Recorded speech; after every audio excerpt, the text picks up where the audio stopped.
तीसरे अध्याय का 11वां, 12वां, 13वां, 14वां और 15वां श्लोक। यदा यदा हि धर्मस्य ग्लानिर्भवति भारत अभ्युत्थानम् अधर्मस्य तदात्मानं सृजाम्यहम्। परित्राणाय साधूनां विनाशाय च दुष्कृतां धर्म संस्थापनार्थाय संभवामि युगे युगे। तीसरे अध्याय का 11वां श्लोक। देवान् भाव्यतानेन्ते देवा भाव्यन्तु वः परस्परं भाव्यन्तः श्रेयः परं वाप्स्यथ। ऊपर कहे गए श्लोकों का अर्थ है, तुम लोग इस यज्ञ द्वारा देवताओं की उन्नति करो और वे देवतागण तुम्हारी उन्नति करें। इस प्रकार परस्पर उन्नति करते हुए परम श्रेय को तुम प्राप्त होगे। देवान भाव्यतानेन का अर्थ है, यहाँ देव शब्द उपलक्षक है, अतः इस पद के अंतर्गत मनुष्य, देवता, ऋषि, पितर आदि समस्त प्राणियों को समझना चाहिए। कारण कि कर्मयोगी का उद्देश्य अपने कर्तव्य कर्मों से प्राणी मात्र को सुख पहुंचाना रहता है। इसलिए यहाँ ब्रह्मा जी संपूर्ण प्राणियों की उन्नति के लिए मनुष्यों को अपने कर्तव्य कर्मरूप यज्ञ के पालन का आदेश देते हैं। अपने अपने कर्तव्य का पालन करने से मनुष्य का स्वतः कल्याण हो जाता है। कर्तव्य कर्म का पालन करने के उपदेश के पूर्ण अधिकारी मनुष्य ही हैं। मनुष्यों को ही कर्म करने की स्वतंत्रता मिली हुई है, अतः उन्हें इस स्वतंत्रता का सदुपयोग करना चाहिए। ते देवा भाव्यन्तु वह का अर्थ है, जैसे वृक्ष, लता आदि में स्वाभाविक ही फूल फल लगते हैं, परंतु यदि उन्हें खाद और पानी दिया जाए तो उनमें फूल फल विशेषता से लगते हैं। ऐसे ही यजन पूजन से देवताओं की पुष्टि होती है, जिससे देवताओं के काम विशेष न्यायप्रद होते हैं। परंतु जब मनुष्य अपने कर्तव्य कर्मों के द्वारा देवताओं का यजन पूजन नहीं करते, तब देवताओं को पुष्टि नहीं मिलती, जिससे उनमें अपने कर्तव्य का पालन करने में कमी आ जाती है। उनके कर्तव्य पालन में कमी आने से ही संसार में विप्लव अर्थात अनावृष्टि, अतिवृष्टि आदि होते हैं। परस्परं भाव्यन्तः का अर्थ है, इन पदों का अर्थ यह नहीं समझना चाहिए कि दूसरा हमारी सेवा करे तो हम उसकी सेवा करें, प्रत्युत यह समझना चाहिए कि दूसरा हमारी सेवा करे या न करे, हमें तो अपने कर्तव्य के द्वारा उसकी सेवा करनी ही है। दूसरा क्या करता है, क्या नहीं करता, हमें सुख देता या दुख, इन बातों से हमें कोई मतलब नहीं रखना चाहिए, क्योंकि दूसरों के कर्तव्य को देखने वाला अपने कर्तव्य से च्युत हो जाता है। परिणाम स्वरूप उसका पतन हो जाता है। दूसरों से कर्तव्य का पालन करवाना अपने अधिकार की बात भी नहीं है। हमें सबका हित करने के लिए केवल अपने कर्तव्य का पालन करना है और उसके द्वारा सबको सुख पहुंचाना है। सेवा करने में अपनी समझ, सामर्थ्य, समय और सामग्री को अपने लिए थोड़ी सी भी बचाकर नहीं रखनी है। तभी जड़ता से सर्वथा संबंध विच्छेद होगा। हमारे जितने भी सांसारिक संबंधी, माता पिता, स्त्री पुत्र, भाई भौजाई आदि हैं, उन सबकी हमें सेवा करनी है। अपना सुख लेने के लिए ये संबंध नहीं है।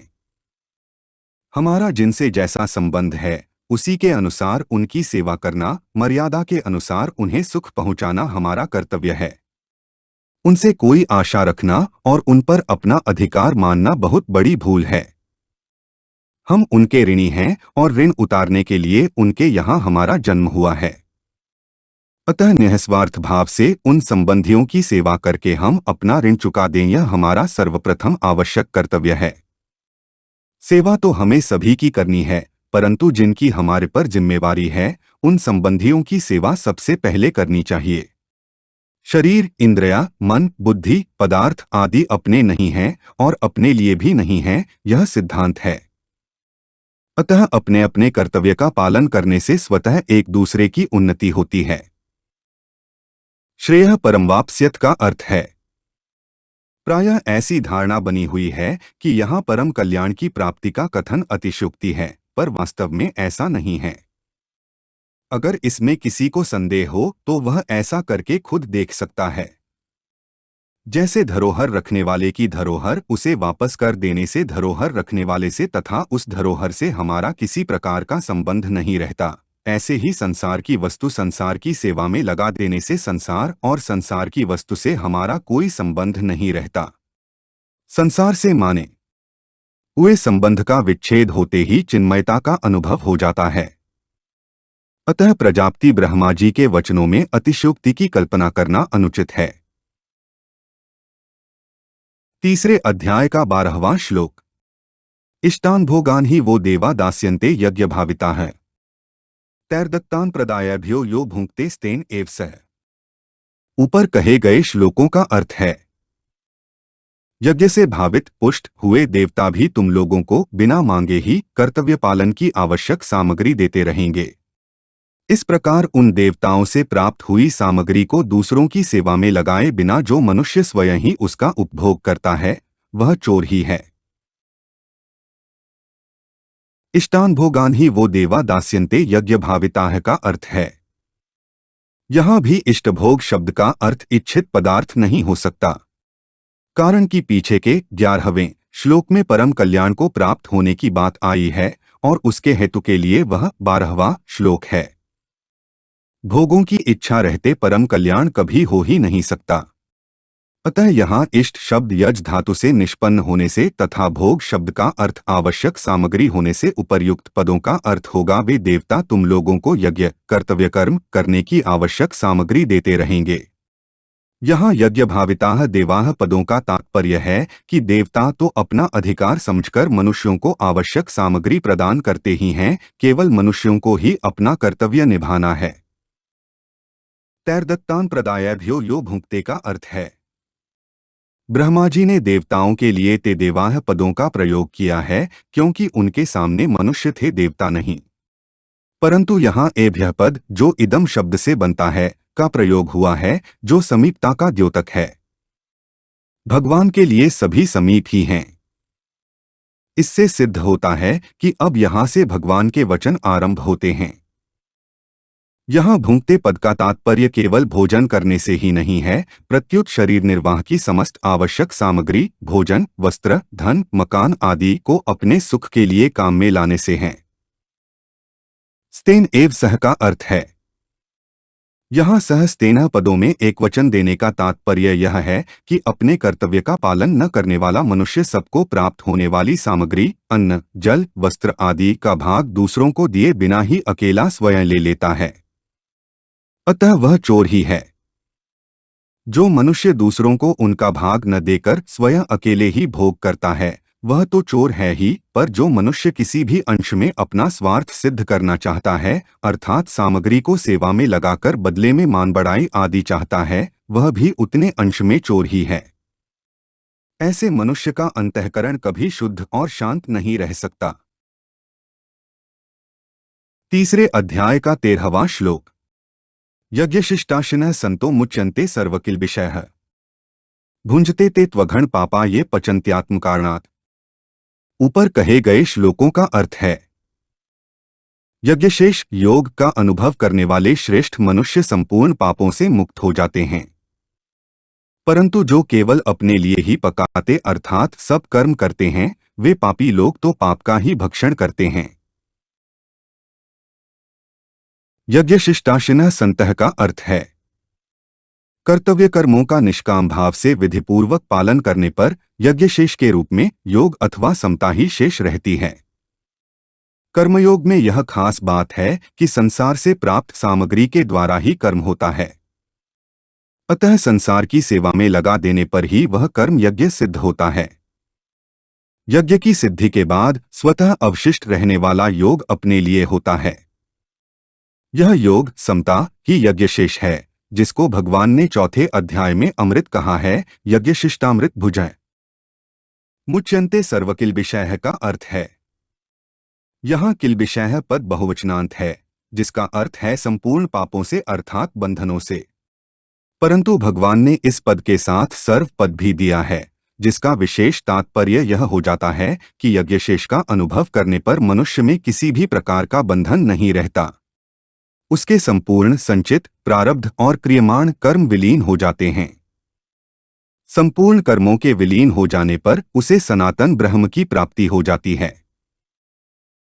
भुंजते ते त्वघण पापाः का अर्थ है, इस पदों में भगवान ने अपने लिए कर्म करने वालों की सभ्य भाषा में निंदा की है। अपने लिए किए गए कर्मों से वह इतना पाप संग्रह कर लेता है कि 84 लाख योनियों एवं नरकों का दुख भोगने पर भी वह खत्म नहीं होता, प्रत्युत संचित के रूप में बाकी रह जाता है। मनुष्य योनि एक ऐसा अद्भुत खेत है जिसमें जो भी पाप या पुण्य का बीज बोया जाता है वह अनेक जन्मों तक फल देता है। अतः मनुष्य को तुरंत यह निश्चय कर लेना चाहिए कि अब मैं पाप अपने लिए कर्म नहीं करूंगा। इस निश्चय में बड़ी भारी शक्ति है। सच तो यह है कि परमात्मा की तरफ चलने का दृढ़ निश्चय होने पर पाप होना स्वतः रुक जाता है। ये पचन्त्यात्म कारणात् का अर्थ है। अपने लिए कुछ भी चाहने का भाव अर्थात स्वार्थ, कामना, ममता, आसक्ति एवं अपने को अच्छा कहलाने का किंचित भी भाव आत्मकारणात् पद के अंतर्गत आ जाता है। मनुष्य में स्वार्थ बुद्धि जितनी ज्यादा होती है वह उतना ही ज्यादा पापी होता है। यहाँ पचंती पद उपलक्षक है जिसका अर्थ केवल पकाने से ही न होकर खाना, पीना, चलना, बैठना आदि समस्त सांसारिक क्रियाओं की सिद्धि से है। अपना स्वार्थ चाहने वाला व्यक्ति अपने लिए पकाए, कार्य करे अथवा दूसरे के लिए, वास्तव में वह अपने लिए ही पकाता है। इसके विपरीत अपने स्वार्थ भाव का त्याग करके कर्तव्य कर्म करने वाला साधक अपने कहलाने वाले शरीर के लिए पकाए अथवा दूसरे के लिए, वास्तव में वह दूसरे के लिए ही पकाता है। संसार से हमें जो भी सामग्री मिली है उसे संसार की सेवा में न लगाकर अपने सुख भोग में लगाना ही अपने लिए पकाना है। संसार के छोटे से छोटे अंश शरीर को अपना और अपने लिए मानना महान पाप है, परंतु शरीर को अपना न मानकर इसको आवश्यकतानुसार अन्न, जल, वस्तु आदि देना और इसको आलसी, प्रमादी, भोगी नहीं होने देना इस शरीर की सेवा है, जिससे शरीर में ममता आसक्ति नहीं रहती। तीसरे अध्याय का 14वां श्लोक। अन्नाद् भवन्ति भूतानि पर्जन्यादन्न संभवः यज्ञाद् भवति पर्जन्यो यज्ञः कर्मसमुद्भवः। ऊपर कहे गए श्लोकों का अर्थ है, समस्त प्राणी अन्न से उत्पन्न होते हैं, अन्न की उत्पत्ति पर्जन्य से, पर्जन्य की उत्पत्ति यज्ञ से और यज्ञ कर्मों से उत्पन्न होता है।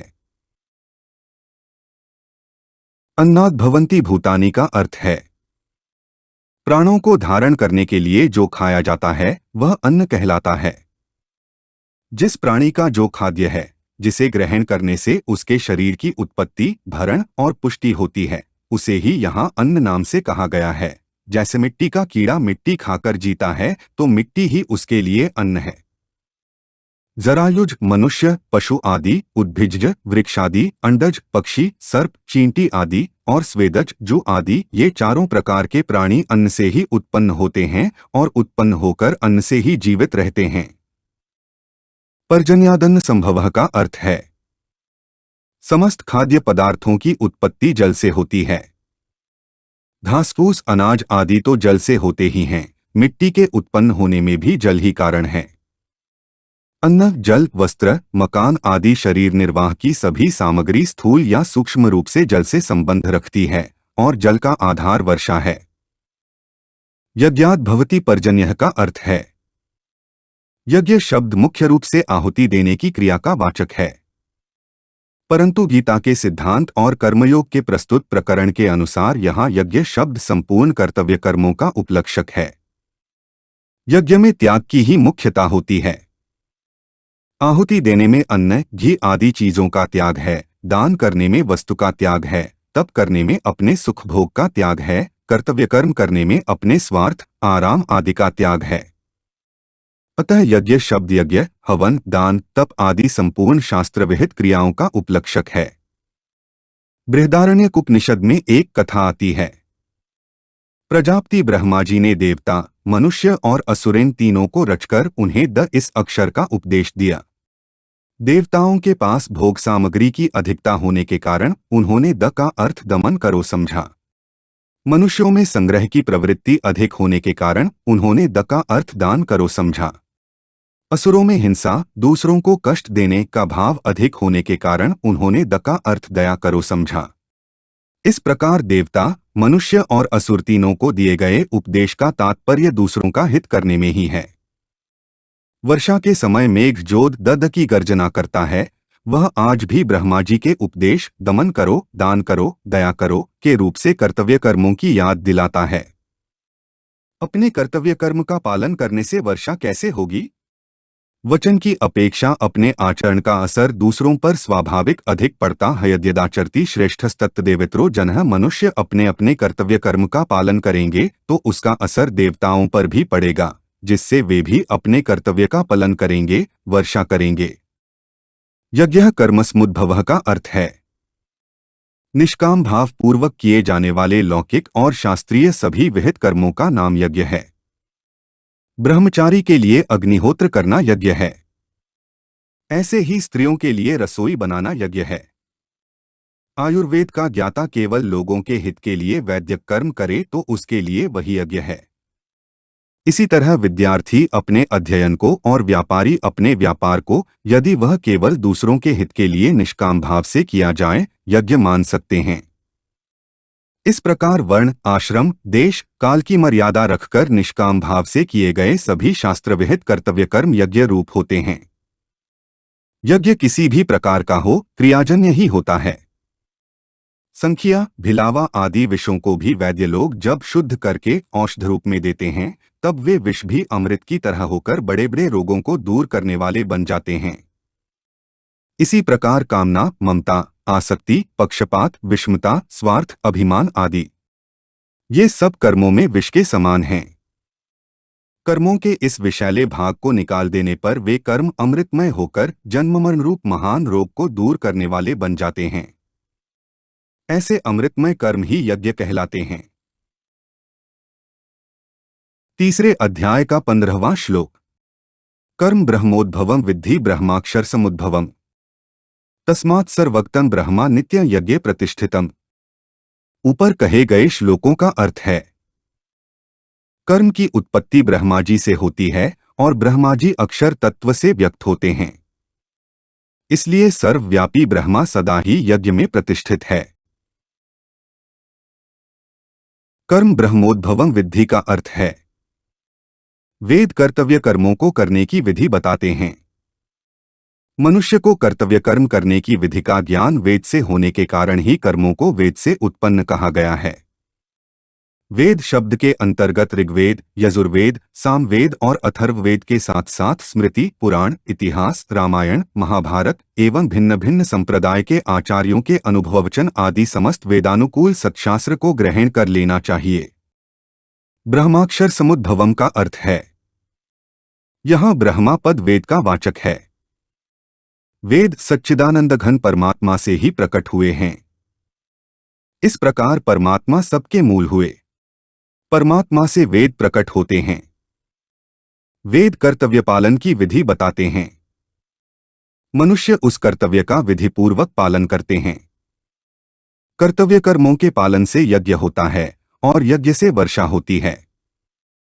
वर्षा से अन्न होता है, अन्न से प्राणी होते हैं और उन्हीं प्राणियों में से मनुष्य कर्तव्य कर्मों के पालन से यज्ञ करते हैं। इस तरह यह सृष्टि चक्र चल रहा है। तस्मात् सर्वक्तं ब्रह्मा नित्य यज्ञ प्रतिष्ठितम का अर्थ है यहाँ ब्रह्मा पद अक्षर सगुण निराकार परमात्मा का वाचक है। अतः सर्वगत सर्वव्यापी परमात्मा है, वेद नहीं। सर्वव्यापी होने पर भी परमात्मा विशेष रूप से यज्ञ कर्तव्य कर्म में सदा विद्यमान रहते हैं।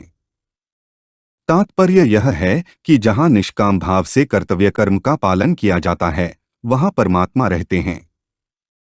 अतः परमात्म प्राप्ति चाहने वाले मनुष्य अपने कर्तव्य कर्मों के द्वारा उन्हें सुगमतापूर्वक प्राप्त कर सकते हैं। हमारे चैनल को सब्सक्राइब करें। अगर यह जानकारी आपको अच्छी लगी तो वीडियो को लाइक करें, वीडियो को अपने दोस्तों के साथ शेयर करें, अपने सुझाव हमें कमेंट करके बताएं। जय श्री कृष्णा।